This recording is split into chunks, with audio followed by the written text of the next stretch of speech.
Hello everyone, welcome back to the सामाजिक गुरु channel. आज हम करने जा रहे हैं वेलकम लाइफ क्लास 9th का lesson number 3 Hindi medium students के लिए वीडियो है जिसका नाम है पारस्परिक संबंध यानी कि आपसी संबंध।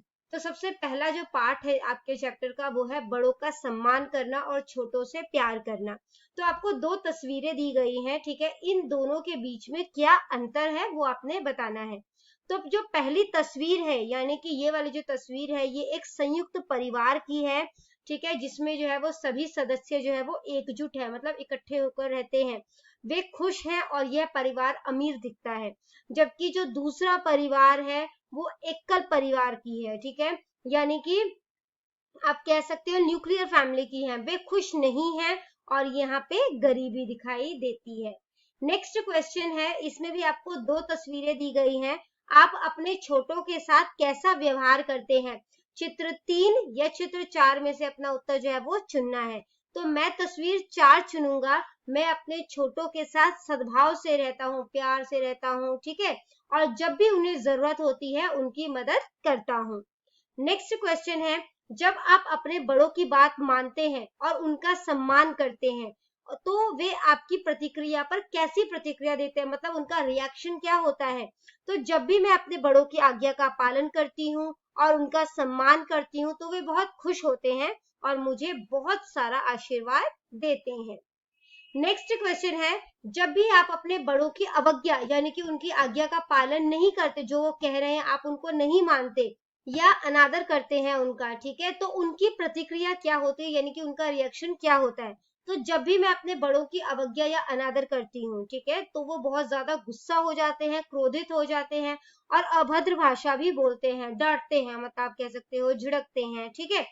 नेक्स्ट है, बड़ों का सम्मान देने से हमें क्या मिलता है? तो जब मैं अपने से बड़ों को सम्मान देता हूं तो मुझे बहुत खुशी होती है, वे मुझे प्यार करते हैं, मुझे आशीर्वाद देते हैं और मैं इसके साथ जो है वो धन्य महसूस करता हूँ।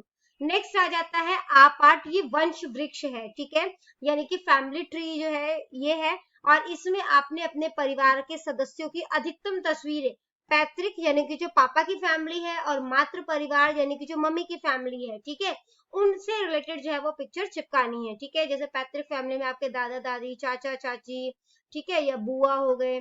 इसके अलावा जो है मातृ परिवार में जैसे नाना नानी हो गए, मामा मामी हो गए, मासी हो गए, तो उनकी फोटोज जो है वो यहाँ पर चिपकानी है।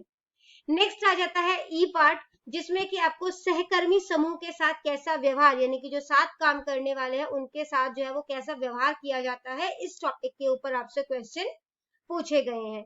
आगे बढ़ने से पहले अगर आपको हमारी वीडियोस पसंद आती है, हमारी वीडियोस आपके लिए किसी भी तरीके से हेल्पफुल है, तो हमारे चैनल को अभी सब्सक्राइब कीजिए। तो फर्स्ट क्वेश्चन है हमारा, अगर आप इन लड़कियों की जगह होते तो क्या करते? आपको आपकी बुक में एक स्टोरी दी गई है, उसको पढ़ने के बाद आपने इसका जो है वो आंसर करना है।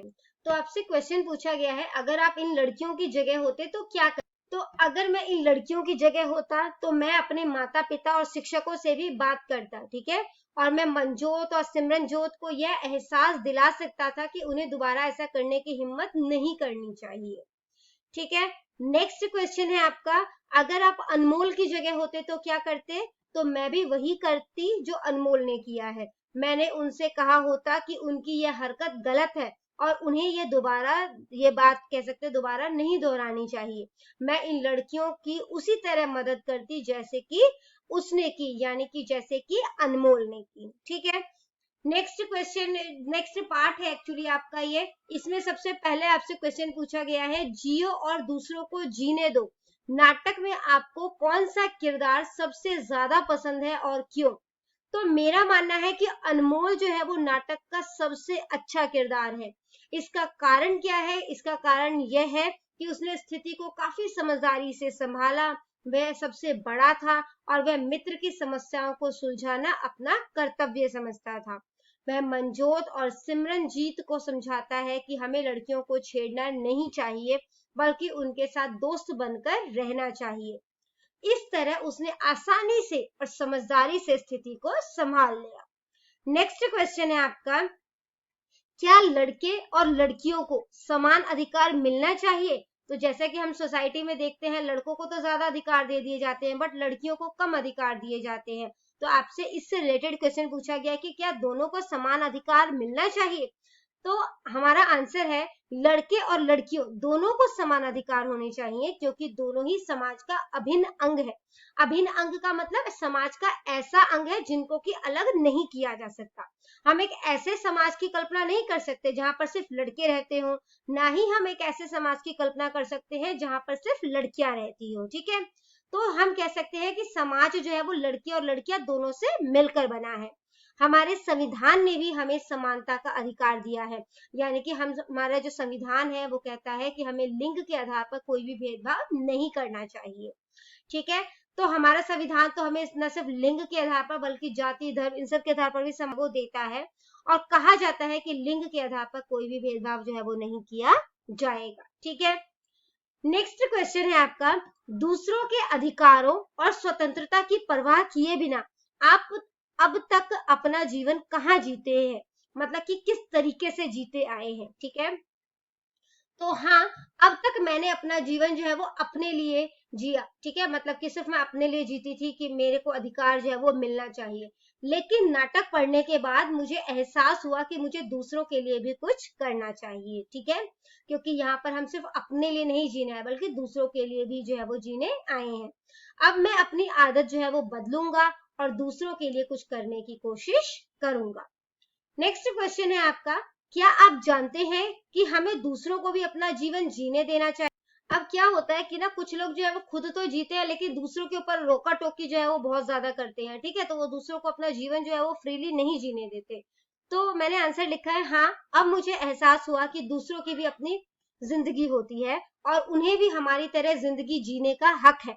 हर कोई अपनी मर्जी से जीवन जीना चाहता है और दूसरों को किसी के जीवन में दखल देने का कोई अधिकार नहीं है। क्या होगा अगर दूसरे हमारे जीवन में दखल देने लगेंगे? इसलिए हमें दूसरों को उनकी इच्छा के अनुसार अपना जीवन जीने देना चाहिए। नेक्स्ट क्वेश्चन और इस चैप्टर का लास्ट क्वेश्चन है, ये आपको अपने सहपाठियों के साथ कैसा व्यवहार करना चाहिए। सहपाठी यानी जो कि साथ पढ़ने वाले हैं। ठीक है, तो हमारा आंसर है हमें अपने सहपाठियों के साथ मैत्रीपूर्ण यानी दोस्ती वाला व्यवहार जो है वो करना चाहिए, जो समानता पर आधारित होना चाहिए। ठीक है, अब हमारा एक दोस्त अमीर हो सकता है, एक गरीब हो सकता है, तो ये ना हो कि हम उसके साथ जो है वो मतलब कि भेदभावपूर्ण व्यवहार करें। ठीक है, या एक लड़का हो सकता है हमारा दोस्त, एक लड़की हो सकता है, तो उनके साथ भेदभावपूर्ण व्यवहार नहीं करना चाहिए। इसके साथ ही हमें इस बात को भी समझना चाहिए कि दूसरों की भी अपनी जिंदगी होती है और हमें उनके जीवन में दखल नहीं देना चाहिए।